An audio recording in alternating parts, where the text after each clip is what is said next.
keep a tab on different environments. You have dev environments, you have QA environments, you have other environments. But this gives you facility and a dashboard to look at. So again, most of the continuous integration tools will give you the ability, I think it's little white in color, but these are nothing but the timers. So you can schedule your automated tests on these servers, and you can utilize these machines. You can have QA builds on the left hand side as a QA build, you can have platform specific builds, and you can have performance builds. So for running performance build, if you want to use the same machine, you can use it over the weekend, and that can be scheduled using this timer feature. You can also get the code coverage after executing. That's a plus point on continuous integration. You have coverage which will feed into the development cycle and help you get more coverage and increase the coverage and work on the coverage. Okay, so I'll quickly go through the case study, which all of this I talked about continuous integration, but how successful it is on the ground. So we have a solid large-scale distributed project which looks like this. We have a big distributed project where every time we are releasing, it's after 6 weeks, and we have some 28 build and deployment servers where we are actually running all of this continuously, and we have 3 active branches where we are checking the code and testing it. All of that is happening in iterative mode. We have iterations, we have showcases running, so we have different builds for showcases. So each team concentrate on, okay, this team has got a showcase to give. That is another pipeline which is there in Go. So the deployment architecture looks like this. You have channels, you have different services. It's like SOA architecture. So all of that is, the machines are getting maintained on Go server. You have database migration testing, which you can do it again automated. You have those automated scripts to do database migration testing that can be put on the CI. So iteration 0 was looking like this, something like this. There was SVN. This was just one monolithic block which we had. We had this repository, then all that was feeding into the installer, and we were getting smoke tested and then publishing it. That was what we were doing it. But in iteration 1, what we did was something like this. We have installers which are running parallelly, so you can do parallel builds and in this, and you can get the last good build for smoke testing, and then you can. So this is all for the faster feedback. You don't have to really wait for the nightly build to happen, or wait for the developers to give you a build. So build cycle and flow. This is how it looks like. You have a whole build cycle. You have SVN repository, you have installers, you do the code coverage bit by the quality of the code, you do the smoke verification, then you do showcases, you do the exploratory testing on the QA validation, it goes to the UAT, and before the production, it does the performance bit, and then staging it goes to.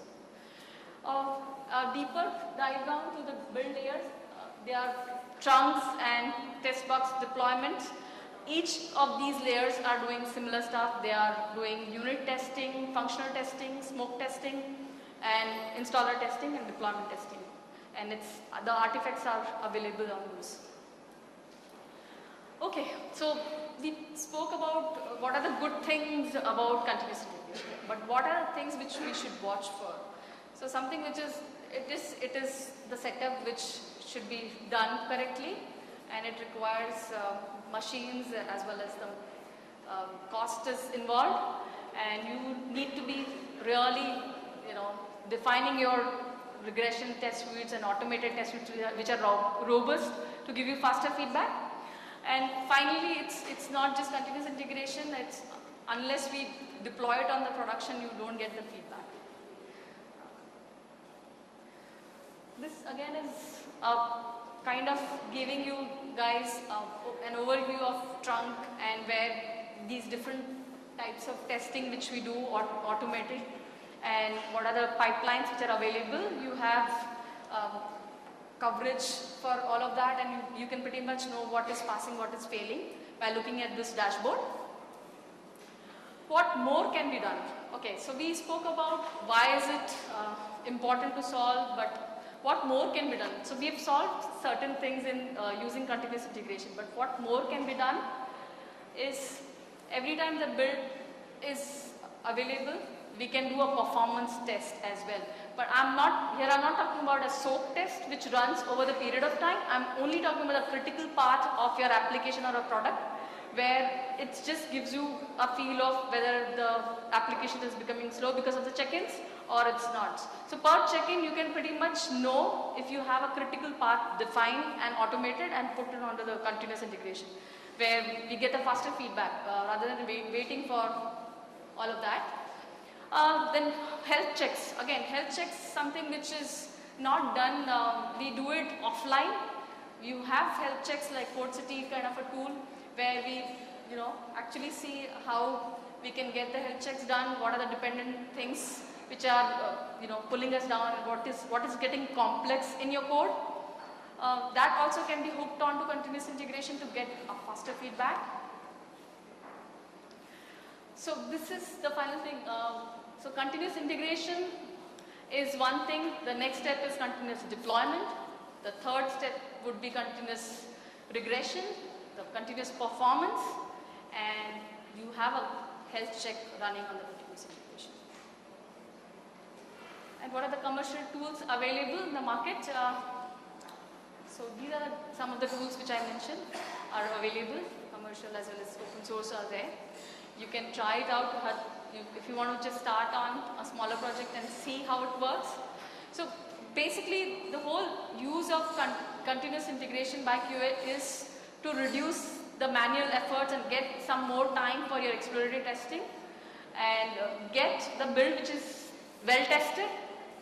But what I mean by well tested is it is spoke tested and regression tested. That will help. That's about it, I guess. Questions?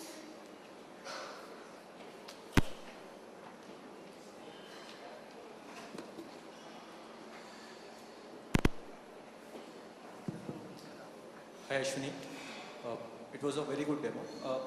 Just wanted to ask one question regarding the continuous integration. If you think about continuous integration, every time Agile comes into picture. When Agile comes into picture, we always think about a sprint cycle which is 2 weeks delivery, right? So does this mean that for continuous integration to be on a successful note, we should always automate the test cases? Manual is not possible. Manual testing is not possible? Yes. I'm not speaking about the unit and integration test. Unit and integration test anyways has to be automated. That is for sure. Yeah. But what about the functional test case which needs to be integrated with the nightly build and that can show the result for continuous integration? So what I'm saying is we need to do manual testing. There is no other go. We can deliver any product or project without doing manual testing.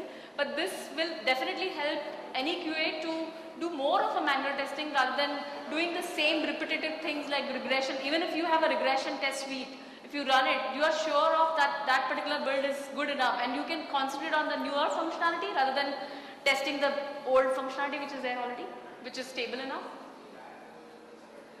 So it's not completely that you are not doing manual testing, you are doing manual testing, but you are actually concentrating on more of a newer functionality rather than doing the monotonous testing which was already done for earlier release. No, the question was if we are not thinking about automation at all, if you are only concentrating on the manual testing for continuous integration, will we be able to succeed that? So if you're only doing manual testing, but I'm sure you must do unit testing. Yeah, unit and integration will be automated, but I'm talking about the functional one because we have 2 weeks delivery cycle. Right? Okay. So accordingly, it is advisable. It is advisable to do even functional testing, but if you can't, then it still can succeed. You at least get the deployment testing done. You have the deployed builds which you can use it and do a manual testing, because that also requires some time to set it up, right? You have environments to set up and then do manual testing. So that all can be done using continuous integration. All right. Thanks. Yeah, Ashwini, my question was from your slide which talked about certain considerations for maybe the challenges that you face with this endeavor of yours. And what crossed my mind was that there was one significant point which said investment on the machines. And I believe that ThoughtWorks uses it extensively. I mean, this concept of Investment on? no, I'm saying continuous integration that you talked about and the Go servers and things like that. Did you think about moving your hardware requirement to the cloud? Yeah, so we do that. You do that? Yes. Okay, that's what my question. We do that. We do that. Most of the projects we have things on cloud. Okay. So is there a specific vendor you approach for that? Not really. It depends on the technology. So for example, Ruby on Rails stack, we go for Heroku or Rackspace or Amazon. Okay. Thanks. Hey, thanks actually for your presentation. Just a question out of curiosity. I mean, does this continuous integration help me in my merging problems?